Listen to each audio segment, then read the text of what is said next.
So we're doing our series, Viewer's Choice, and so someone had the gumption to ask that we would do a sermon on dealing with your addictions. That person shall remain nameless, but if you want to know who, just ask Jen who it is, okay? So tonight we're talking about how do you deal with your addictions.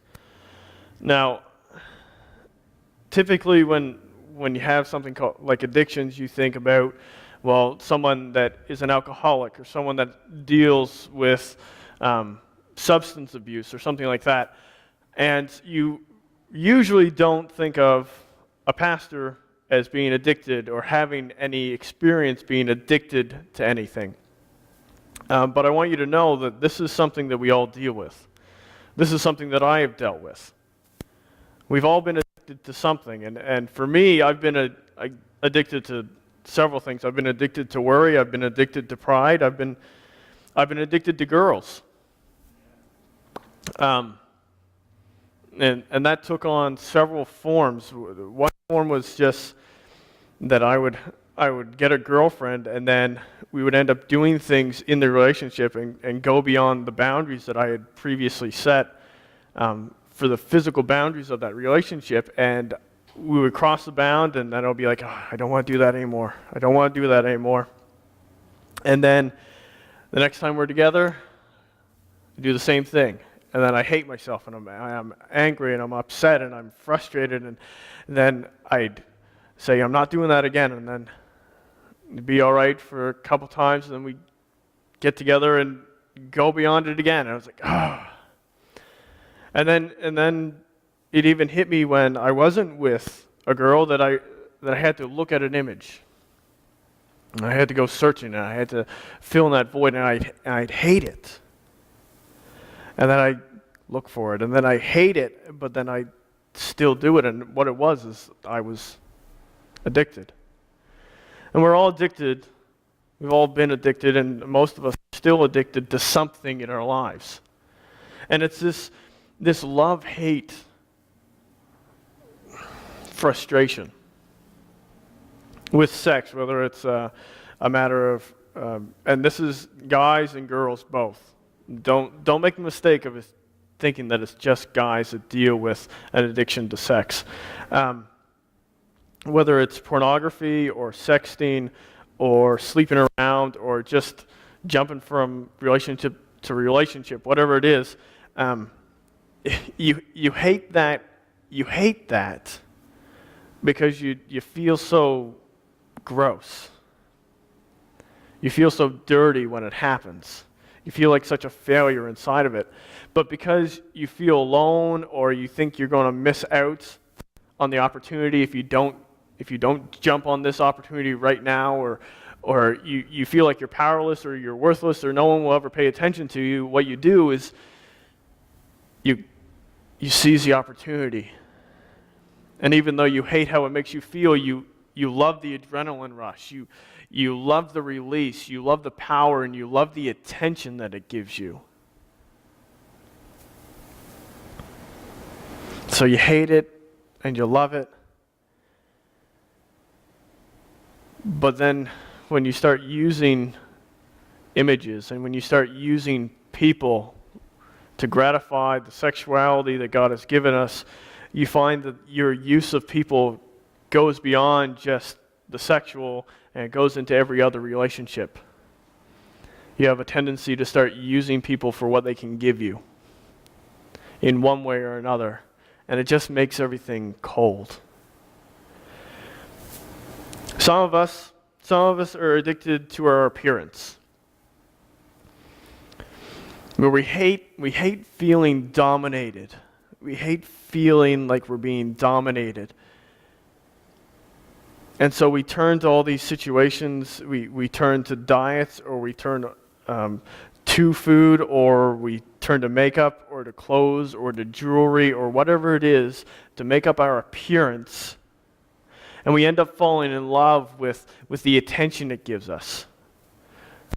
We end up falling in love with how it uses up our time. We end up falling in love with how it makes us feel in that moment. But like every addiction, it just crosses a line and it ends up making you feel used and worn out by the end of it because you have spent so much time and effort to put into it and you still don't feel valuable. Maybe you're addicted to worry. Maybe you're addicted to worry or anxiety or depression. And I know that sounds like a really weird thing to be addicted to, but some of us are addicted to worry. You hate the sick feeling in your gut where you worry about something and you can literally feel it, this sickness in your stomach. And you hate that.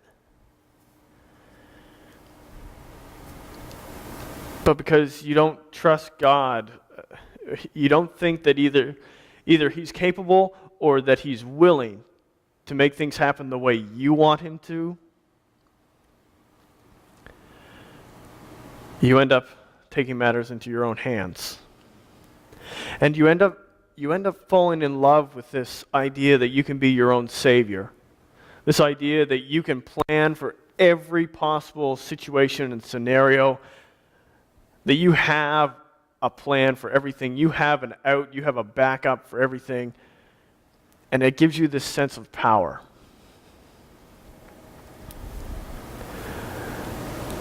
But then what it also does is it makes the quiet times of life noisy.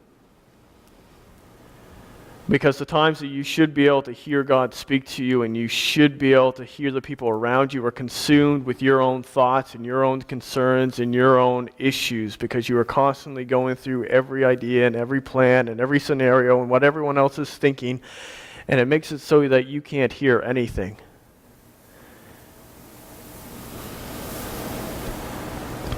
Maybe you're addicted to gossip. And gossip and drama and power struggles, maybe you're addicted to that, where you hate the hypocrisy of it. It just seems so stupid to you, and you hate it when other people do it, and you hate it when you do it, but at the same time, because you are so scared that someone will find out the truth about you, or that you might just get ignored, you make an effort to build up walls and to expose everybody else. And you end up falling in love with the dominance, the prestige of it all.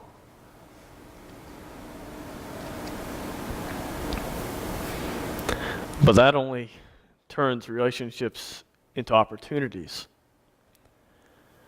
Opportunities to be hurt and to hurt other people. To be blunt, it turns it into a form of emotional rape. Maybe you're addicted to money. Maybe you're addicted to greed. Where you hate the risk of money. The risk that comes with it, you hate it. It drives you nuts. But because you don't feel like you have any value in your relationships, or you don't have any purpose driving you, or anything significant, you just kind of feel empty in all those areas, you go looking for things to fill it, and you end up falling in love with the noise of it all, with the entertainment, with the pastime, with how fresh and new everything is, and you fall in love with it.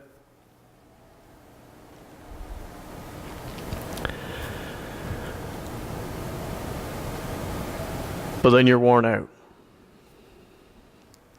And everything becomes a thing to you. And so we've all dealt with these addictions. One way or another, whatever it is that you're dealing with, maybe you are dealing with substance abuse, maybe you're dealing with something I haven't even talked about yet. Whatever it is, there's something in your life that you can think about that you hate that you do it.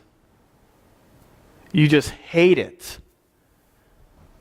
But at the same time, some part of you really loves it. And so we try to deal with it either by sticking it away in this little tiny box, and you say, I'm just going to ignore it. I'm just going to pretend it's not there. I can control it. I'm just going to put it over here. Or we take it over here and we say, well, I'm just going to accept it. I'm just going to live it. I'm just going to justify it. You know what? The Bible doesn't say I shouldn't do all of this, so maybe I can cross these lines. Or, you know what? It's not explicit about this. I'm doing it for good reasons. Maybe I can justify it and accept it. But you can't do it. The reality is you can't live your life that way. You can't do that. It says in Matthew chapter 6, 24, Jesus says, "No one can serve two masters, for either he will hate the one and love the other, or he will be devoted to the one and despise the other." You can't serve both God and money. You can't serve both God and sex. You can't serve both God and worry. You can't serve both God and greed and God and gossip. You can't. You can't serve two masters. And so we're stuck in this war of wills where part of us hates it and part of us loves it. So what do? How do you deal with this? Is there any solution to these addictions? Yes, but you're probably not going to like the answer. There are two key parts to dealing with your addiction: your heart and your hands. Your heart and your hands. Now, your heart is a matter of your will, what you want. If you are in the spot in your life where you're dealing with your addiction and you think, I kind of want to deal with it, but if I don't, it's no big deal, don't even bother listening to the rest of this message. It'll be useless and pointless for you. If you were thinking, well, I really want to get rid of it, but I don't know. Don't bother. Don't even bother listening to the rest of this. If you still want to hold on to what it is you are addicted to, you will. But if you're here tonight and you are of the philosophy that you want to get rid of it no matter what, you've got to kill this. You've got to get rid of it. You need to be done now. Then we can do something. Paul said in the book of Galatians that the reason that dynamic is necessary is because these two things are mutually exclusive. It's like being a married bachelor. Now, some of you don't get that because you're like, a bachelor, by definition, is a single man. And so you cannot be married and a single man. It's not possible. In the same way, you cannot serve your sin and serve God. Paul talks about how they are actually at war with each other. That the sin fights against the Spirit and the Spirit fights against the sin. And you can't have one and the other. And so Paul also talks about how we need to be transformed by the renewing of our mind. That's in Romans 12. He says, no longer be conformed to the pattern of this world, but be transformed by the renewing of your mind. He also says in Romans chapter 8, wrong Bible. In Romans chapter 8, he says this: those who live according to the flesh have their minds set on what the flesh desires. But those who live in accordance with the Spirit have their minds set on what the Spirit desires. The mind governed by the flesh is death, but the mind governed by the Spirit is life and peace. The mind governed by the flesh is hostile to God. It does not submit to God's law, nor can it do so. Those who are in the realm of the flesh cannot please God. Now, when he says flesh there, he means sin. He's not actually talking about your actual physical body. He's not saying your physical body is evil. He's saying that sin is evil. And then later on in the chapter, he says, for those who are led by the Spirit of God are the children of God. The Spirit you received does not make you slaves so that you live in fear again. Rather, the Spirit you received brought about your adoption to sonship. And by him we cry, Abba, Father. And so Paul says that if you're going to deal with this sin, if you're going to deal with this addiction, you have to let either God govern your thoughts, govern your life, or let the sin govern your life. It's one or the other. One, in sin, you are a slave to that sin. And why I say slave is because even the days that you don't want to do it, you still do it.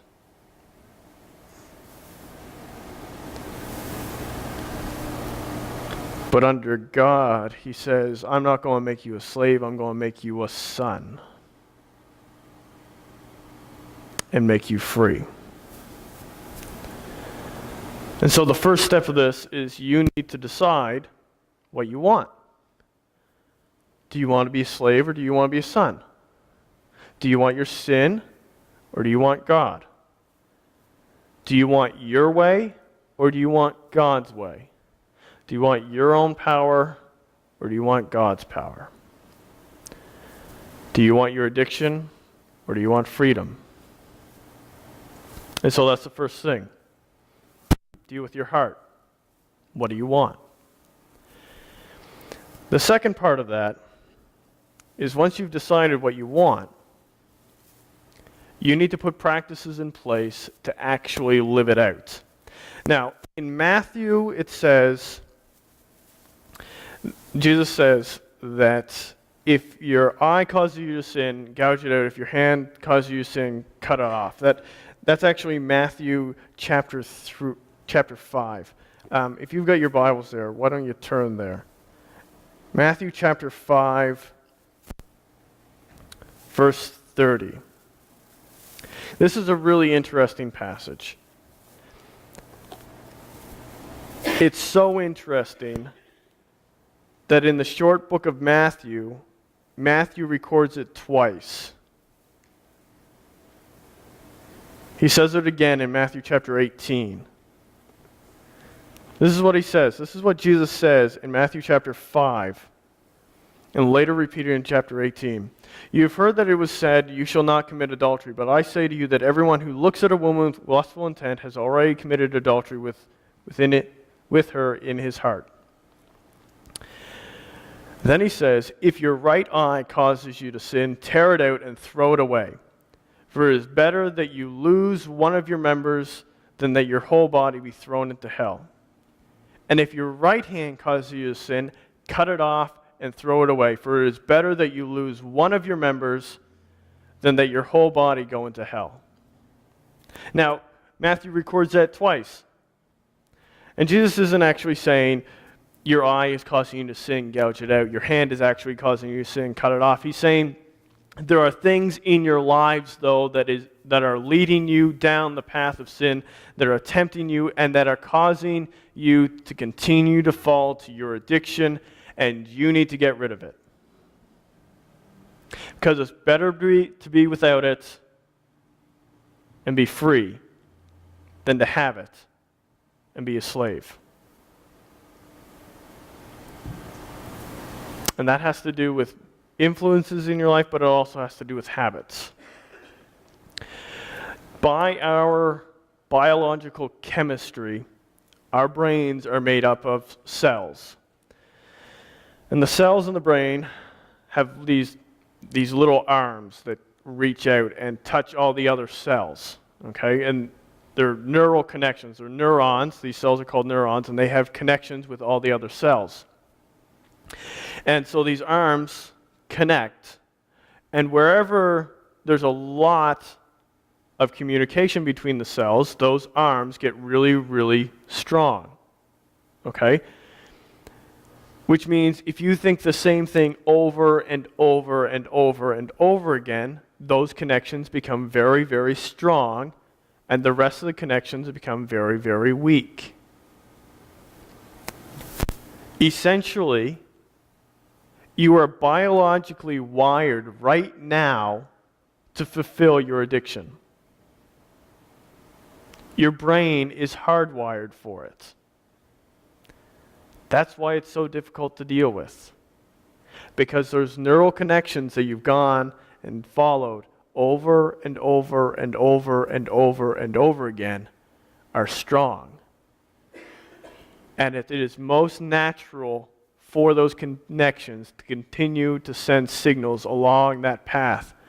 Do this action, do this action, do this action. And so how you need to deal with that is you need to actually intentionally stop that action and build different habits. You need to intentionally stop the old habit and build new habits. It's like a path in the woods. One path that you walk along a lot is very bare. It's easy to walk through. But one path that hasn't been walked on for 20 years is overgrown. It's very difficult to walk on. It's the same with your habits.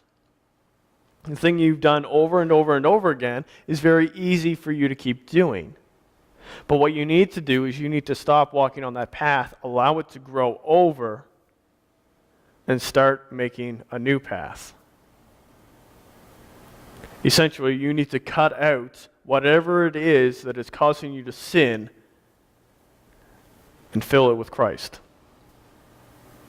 So what that looks like. If you're addicted to sex, whether it's porn or sleeping around or jumping in relationships or sexting or whatever it is, you need to decide that you want to have nothing to do with that kind of sexuality anymore. And you need to fill your heart with relationships that honor people. I don't want to use people, I want to honor people. Because it's very difficult to look at a picture or to look at somebody or to be in a situation with someone where you know you're using them and think, I'm honoring you. It's very difficult to watch a TV show and have impure thoughts and then think, I'm honoring them. You can't. And so you've got to decide to honor them and not use them. And then you need to figure out whatever it is in your heart, in your life, that leads you down that path, and you need to get rid of it.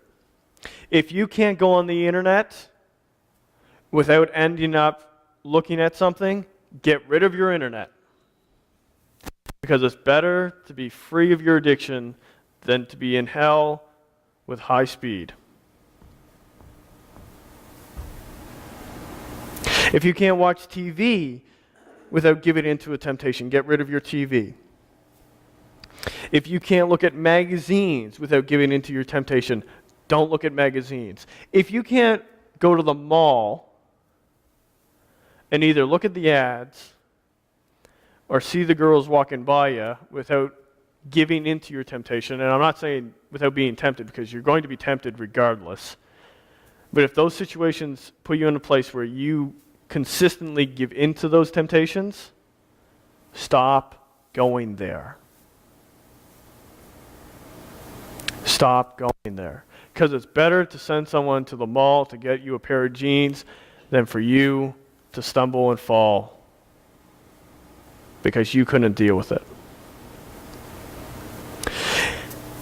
If you're addicted to appearance, your own appearance, aka vanity,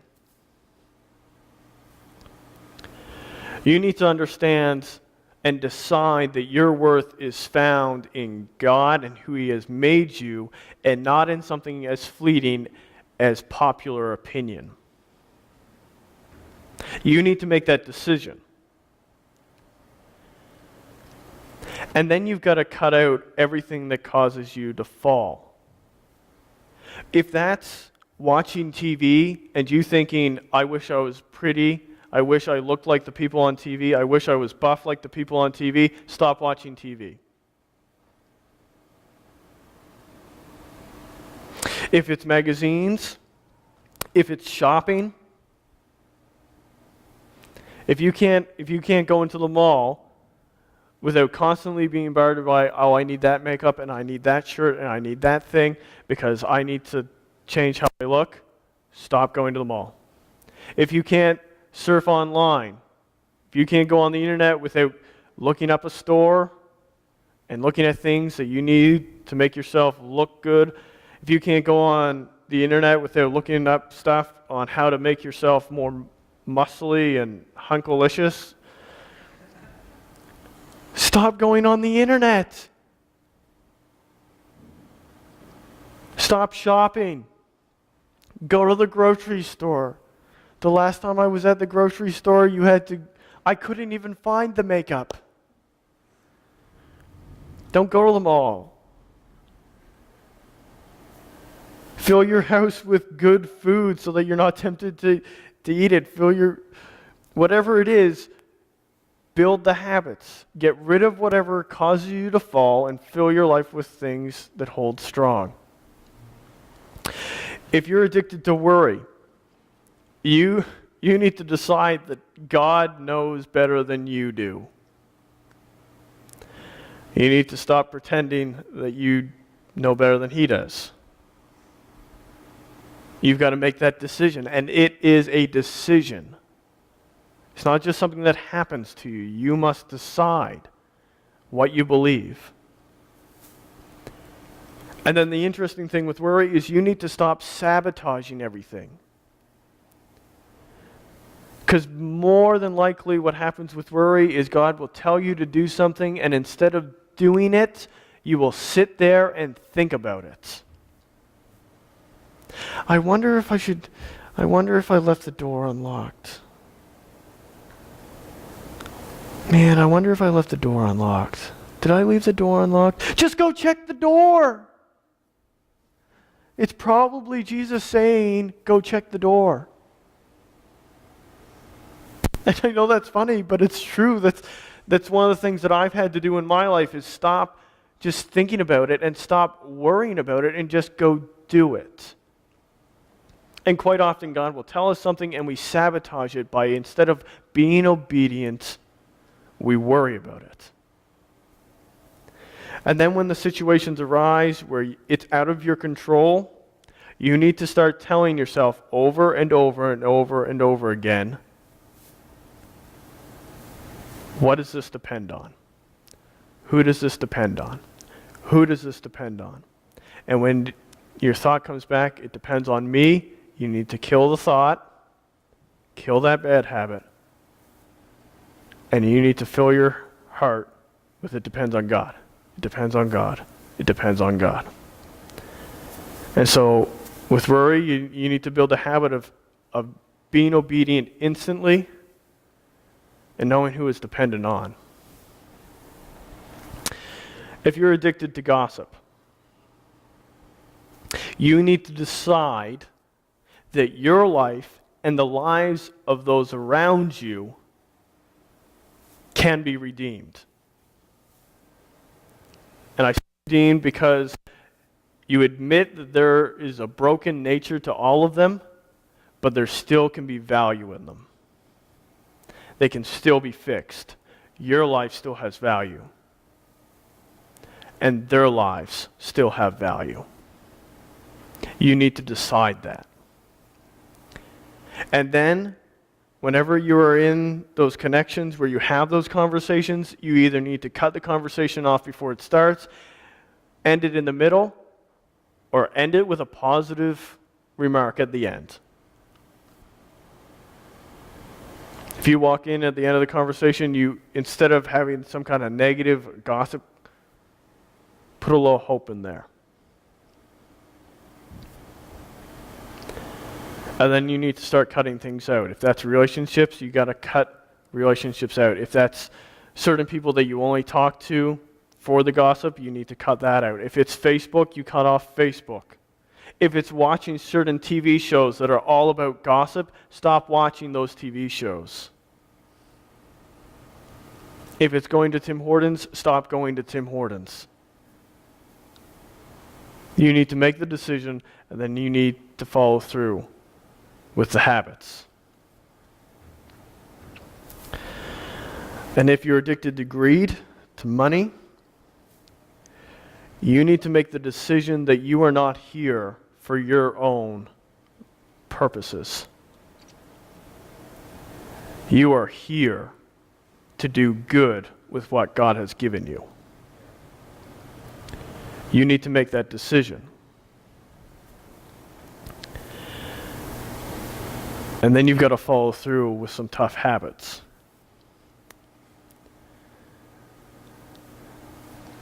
If having a credit card means that you keep spending money when you don't have money, cut up your credit card.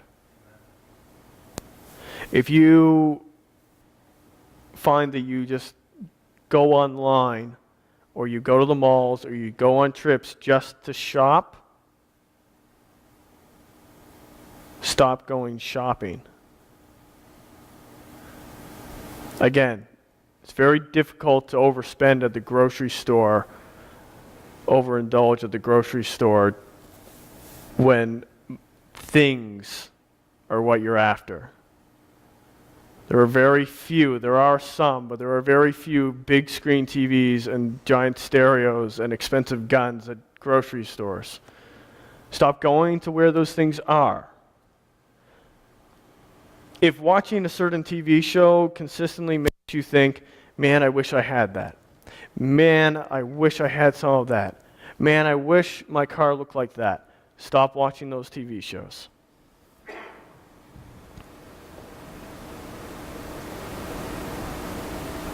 Now, this all might seem rather extreme to you, okay?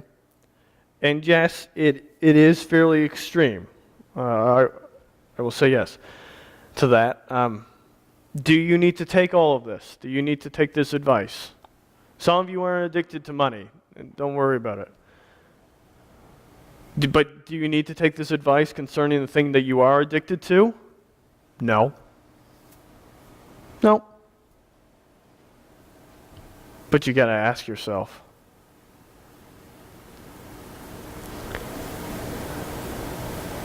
do you want to have your addiction and still be a slave? Or do you want to do what I just told you to do and be free of it? Because it's better to go without all that other stuff and be free than have it and be a slave. Jen's going to come back up. Jen and Tim are going to come back up. And we're going to enter into a time of worship through music. And what I want us to do with this time is I want you to really soak in what we've talked about here tonight. I want you to think about it. I want you to consider it. I want you to pray about it. I want you to give it to God. I want you to tell it to God. I want you to worship through it to God. And at the end of the night, I'm going to have a time of prayer. And there's one more piece that you need if you're going to beat this addiction. And that's the fact that you can't do it on your own.